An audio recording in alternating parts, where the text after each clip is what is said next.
La longueur d'un objet peut s'exprimer avec différentes unités de longueur. Par exemple, regardons cet objet ici. Il mesure 14 cm.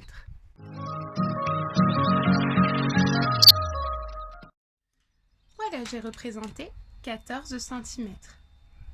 Donc, de 0 jusqu'à 14. Mon boîtier de CD mesure 14 cm. Voilà, on peut l'exprimer de cette manière. 14 cm. Mais 14 cm, on peut aussi l'exprimer en millimètres. Bah oui, rappelons-nous, 1 cm, ça fait 10 mm. On a 10 mm ici. Si j'ai 10 mm, ici j'en ai 20, ici j'en ai 30, et ainsi de suite. 130, et enfin 140 mm. Tiens, 140 mm, c'est 14 fois 10. Bah oui, puisque dans 1 cm, il y a 10 mm. Autrement dit, je peux dire que mon boîtier de CD a une longueur de 14 cm ou de 140 mm. Rappelons-nous, 1 décimètre, vous savez combien ça fait? 1 décimètre, ça fait 10 cm.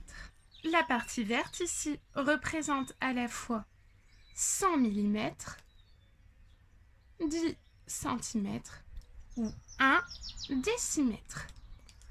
Donc finalement, mon boîtier est plus grand que 1 décimètre. Mais il ne mesure pas 1 décimètre, il mesure 1 décimètre et 1, 2, 3, 4 et 4 centimètres. Ou bien je peux aussi dire qu'il mesure 1 décimètre et 10, 20, 30, 40 mm. Bah oui, rappelez-vous, 1 cm fait 10 mm, on le voit ici. Donc 10, 20, 30, 40. Passons maintenant à un objet plus petit. Regardez la calculatrice ici. Elle a pour longueur 10 cm.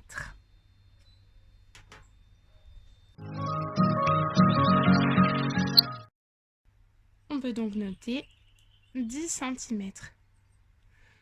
Rappelons-nous, comme 1 cm est égal à 10 mm, on a en tout 10 fois 10, on a en tout 100 mm. Passons maintenant au décimètre. Un décimètre est égal à 10 cm. Donc, on a ici 1 décimètre. La calculatrice fait 10 cm. Elle fait aussi 100 mm. Et on peut aussi dire qu'elle fait 1 décimètre. Prenons maintenant un livre sur le cerveau. Ce livre mesure 23 cm et 7 mm. Comme vous le voyez, le millimètre est une mesure tellement précise qu'il n'est pas facile de la représenter avec une mine de stylo étant donné sa taille. Le livre mesure 23 cm et 7 mm. Si je veux exprimer sa mesure seulement en millimètres, je vais faire 23 fois 10, car rappelons-le, 1 cm est égal à 10 mm. 23 fois 10, je sais le faire facilement, ça fait 230 mm. Et les 7 mm ici. J'obtiens donc en tout 237 mm. Si je m'intéresse maintenant au décimètre.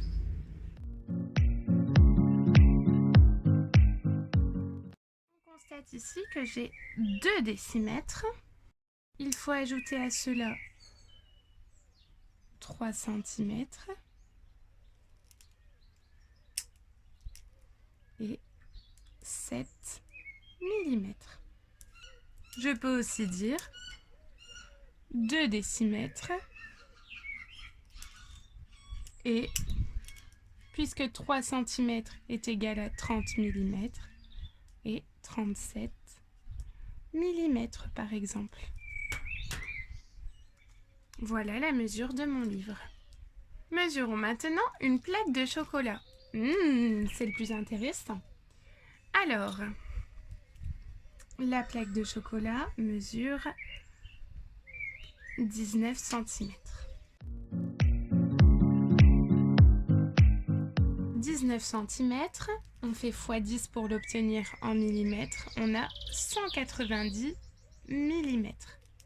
On sait aussi que 10 cm valent 1 décimètre.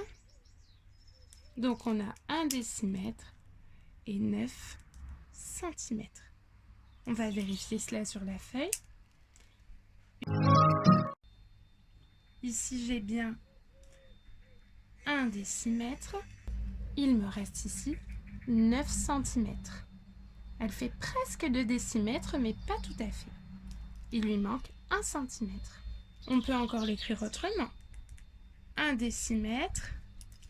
Et maintenant, je ne veux plus des centimètres ici, mais je veux des millimètres. 9 cm, ça fait combien de millimètres? On fait encore x10, ça fait 90 millimètres. Si je mets mes 10 petits millimètres ici 9 fois, j'ai bien 9 fois 10, 90 millimètres. Maintenant que j'ai trouvé la longueur de mes objets, je peux ranger ces longueurs dans l'ordre croissant sans même regarder les objets. Ici, on voit que le plus petit, c'est 19. Donc, j'ai donc la plaque de chocolat en premier. Ensuite, 23 et 7 ici, donc en deuxième. La calculatrice en troisième. Et le boîtier de CD en quatrième.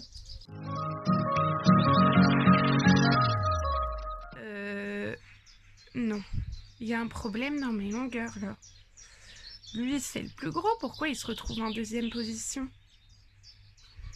Parce que quand on compare des longueurs, il est très important de faire attention à les mettre sur la même unité. Sinon, ça n'a pas de sens. Si on décide de les mettre tous en millimètres, par exemple. Ici, on a déjà 140 mm,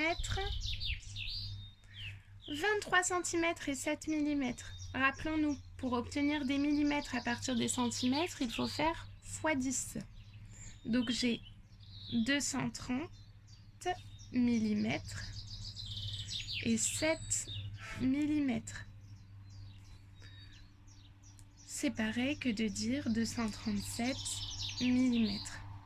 Ok, calculatrice ici, j'avais déjà fait 100 mm.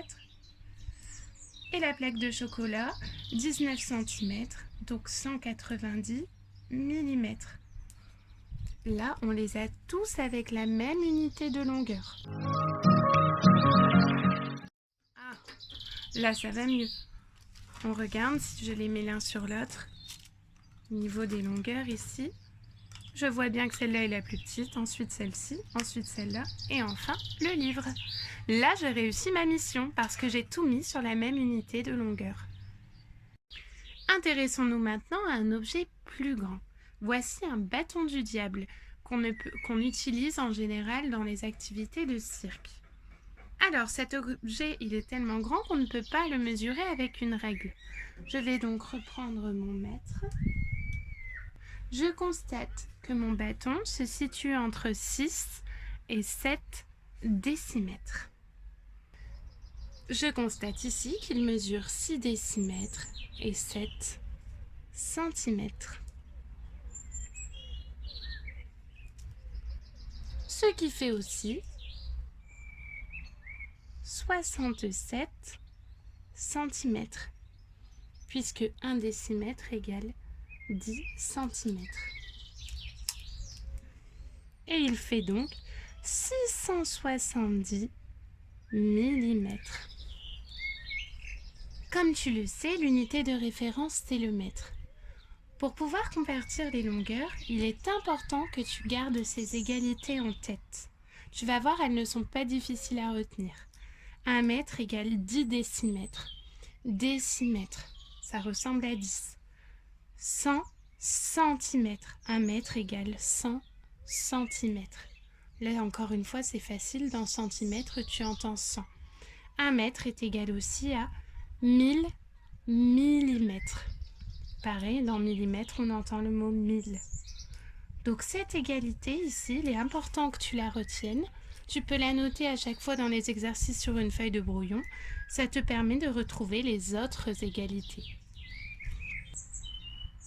Par exemple, si tu sais que 100 cm égale 1000 mm, tu sais que 1 cm égale 10 mm. Et ainsi de suite. 10 décimètres égale 100 cm. Donc 1 décimètre est égal à 10 cm. Si ici, là, j'ai caché les 2 zéros, j'en cache 2 à nouveau ici. Là, j'ai caché mon 0 pour obtenir 1 décimètre. J'en cache un ici. Ça me fait 10 cm.